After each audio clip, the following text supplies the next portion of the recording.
Mr. Secretary, welcome back to Meet the Press. Chuck, it's great to be with you. It's great to host you here. Yes, it's very nice to be here. Let me start with the issue of the Fisa warrant and what the president was asking to get declassified. He seemed to say in an interview on Thursday night that a few allies had complained about the potential declassification of these Fisa documents that have to do potentially with Carter Page.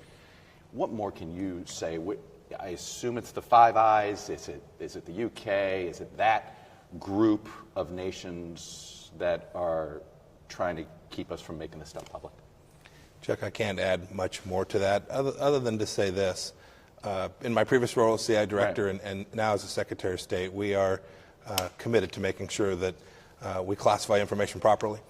We try to get information out that shouldn't be classified. It's a historic problem in the United States government. And second, we will always make sure that we protect our sources, our methods, information that comes in from partners that share with us. We understand how important that is, and President Trump and our team will always make sure that we do that right. Has that order been fully rescinded or put on hold? Is he pulled back on it officially? I leave to the White House that I'm not my neck of the woods these days, but I want the American people to know that we will always protect information we need to, and then we'll do everything we can to be as transparent as America demands as well.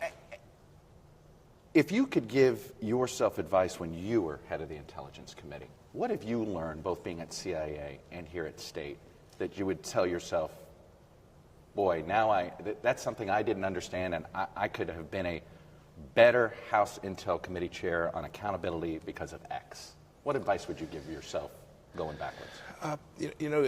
One of the things you get to see when you actually run the organization is the enormous depth and breadth of the capacity of American, whether it's in our intelligence community or our diplomatic forces.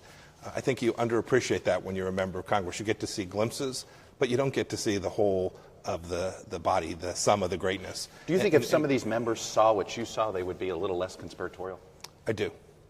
And is there a way do you think members of Congress should see more of this stuff so that maybe they wouldn't be so conspiratorial and really calm the public down a little bit? So I've tried to do that both in my previous role and this one. I try to be as open on my front foot, sharing information as I can possibly be, proactive in communicating so that there is a better understanding. Look, sometimes being conspiratorial is appropriate too. Sometimes asking hard questions, it's their job, their oversight role, so I don't begrudge them that in any way.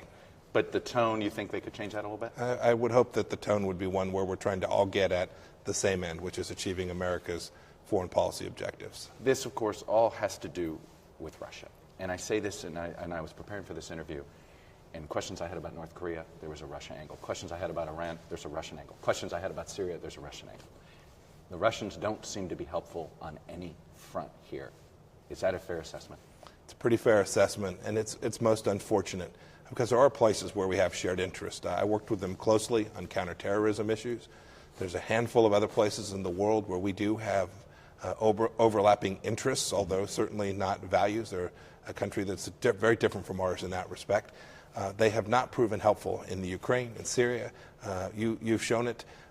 We this week put sanctions on China as a result of the CATSA law that passed. Again, trying to push back against Russia's malign activity around the world. President's tried to develop a relationship and change that, but we've not been successful, at least to date. It seems like it's a good cop, bad cop. You're being bad cop. Secretary, or maybe realistic when it comes to Russia. And the president's been trying to play good cop. Is that not working? I don't think that's the situation at all. I think the predicate of your question is just you don't accept it? Just wrong. I think we're all trying to be cops that are protecting America. Mm-hmm. And I think we've actually achieved that, Chuck. I do believe America is fundamentally safer today than it was when President Trump took office for a host of reasons. If Assad uses chemical weapons, are you going to hold Russia accountable for this? The President is very clear. We will go to the source of the bad behavior. Who is the source of that bad behavior, though? Assad or the Russians? Well, we'll have to analyze once the activity takes place. We pray that it doesn't. But we'll do our intelligence, our forensics, we'll do our hard work, and we will hold accountable those that are responsible for violating this fundamental principle, this idea that chemical weapons are fundamentally different than other types of weapon systems. So Russia needs to know that it could be held accountable here if they're not careful. We've sanctioned Russia for a chemical biological weapons use, what they did in Skripal. The president is deadly serious to make sure that chemical weapons don't become the norm in the way nations act around the world. Are we afraid to use? Have we ruled out using a military response if we see something like that? We're not going to rule out a single thing, Chuck. Let me move to Iran here. You've said it isn't about regime change. So let me ask you this. If Rouhani wants to pull aside with President Trump next week at the UN, is it going to happen? I think the president's been pretty clear about that. He's happy to talk with folks at any time. So no precondition. If there's a constructive dialogue to be had, let's get after it. Is there one right now with the Iranians? We'll have to see. It doesn't seem likely. Their behavior wouldn't indicate any intention to change the fundamental challenge that Iran presents to the world.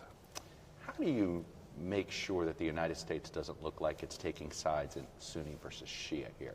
You guys are going to get tough on Iran this week. The president's going to chair this General Assembly meeting. But it does look like the United States is on every Sunni side of an issue. How do you sort of make sure that the United States isn't sending that message? I don't think the members of ISIS would share your view. We've been incredibly hard on terror from wherever it comes, whether it's a Shia, whether it's the Sunnis, or whether it's anyone else engaged in terror around the world. Our objective is to protect American interests, and we will protect them no matter who it is perpetrating them, whether they come from a religion, no religion, or the Shias or the Sunnis. Are the Russians helpful at all in Iran? They've not been to date. Do you think they can be? I always live in hope, Chuck. And indeed, it's my mission.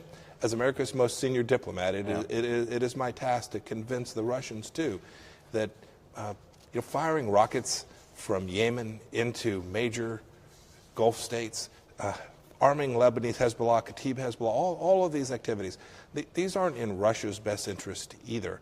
And just coming to America to poke us in the eye is not a foreign policy objective. That's being a nuisance.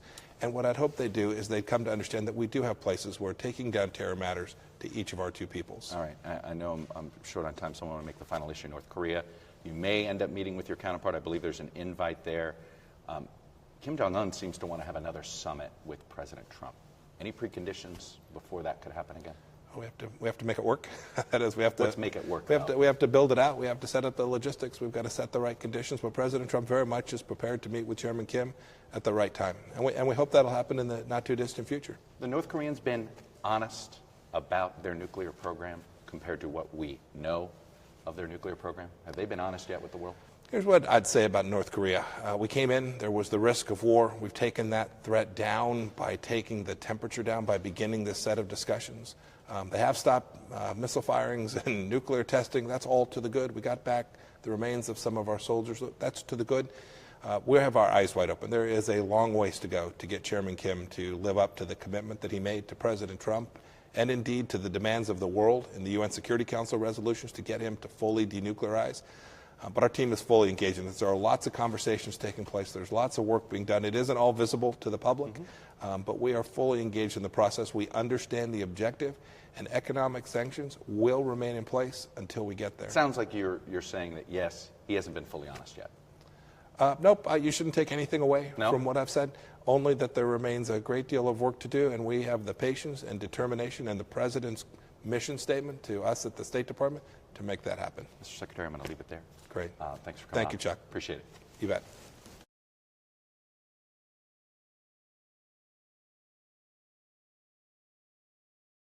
Hey, NBC News fans, thanks for checking out our YouTube channel. Subscribe by clicking on that button down here, and then click on any of the videos over here to watch the latest interviews, show highlights, and digital exclusives. Thanks for watching.